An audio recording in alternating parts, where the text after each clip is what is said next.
اللہ اکبر اللہ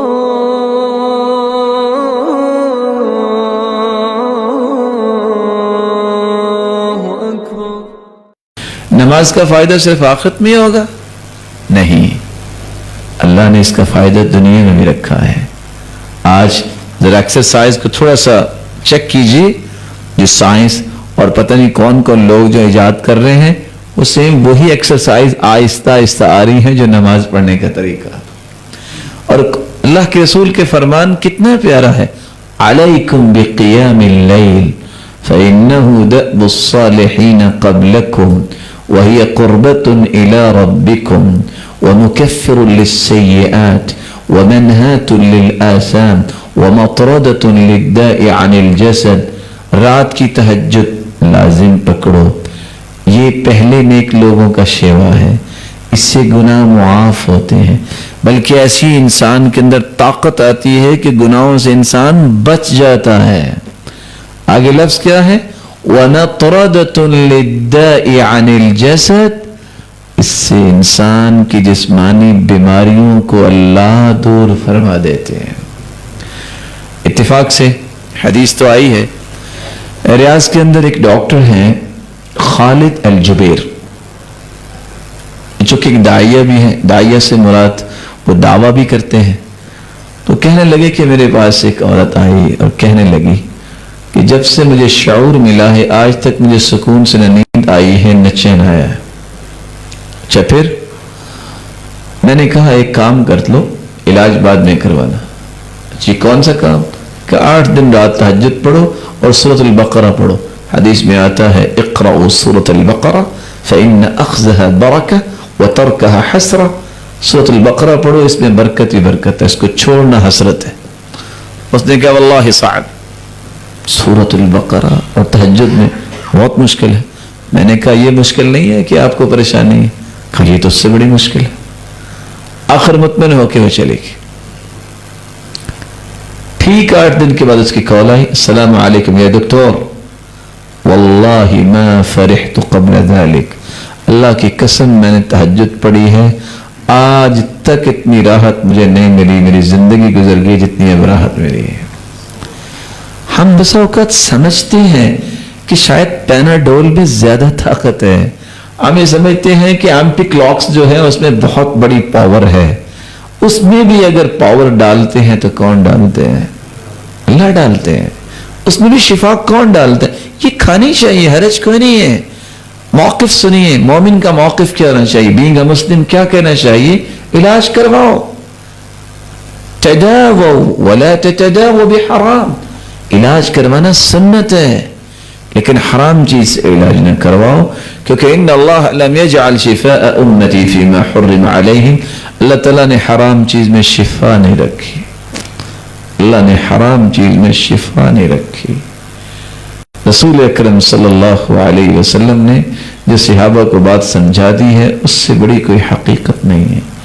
علاج کرواؤ، بچھو کسی کو کاٹ لے، یاد ہوگا آپ کو قصہ صحیح بخاری کا، قبیلے کا جو چودھری صاحب ہیں اس کو بچھو نے کاٹ لیا۔ اب وہ آئے صحابہ کے پاس، هل عندکم راق، کوئی ہے کوئی دم کرنے والا؟ کہا دم تو کریں گے پر اب شرط لگا کے کریں گے، تمہارے پاس گئے تو تم نے مہمان نوازی نہیں کی، اب ہم بھی اتنی بکریاں لے کے تم سے کریں گے۔ طے کر لی، اور صحابی نے کیا کیا؟ صرف سورۃ الفاتحہ پڑھی، وَكَأَنَّمَا نُشِطَ مِنْ عِقَالٍ، اس طرح درد دور ہو گئی جس طرح گرہ بندی تھی کھل گئی۔ سوچنے کی بات یہ ہے کہ اگر بچھو کاٹ لے تو سورۃ الفاتحہ پڑھ کے آرام آ سکتا ہے، تو سر درد آرام نہیں آ سکتی اس کی فاتحہ کے ساتھ؟ وہاں ہماری ٹاپ پریورٹی پہ پیناڈول کیوں ہے؟ میں منع نہیں کرتا، لینی چاہیے، لیکن یقین کچھ دین اور عبادت اور قرآن کے ساتھ بھی بنانا چاہیے۔ رسول اکرم صلی اللہ علیہ وسلم نے فرمایا ہے تہجد سے جسم کی بیماریاں ختم ہو جاتی ہیں۔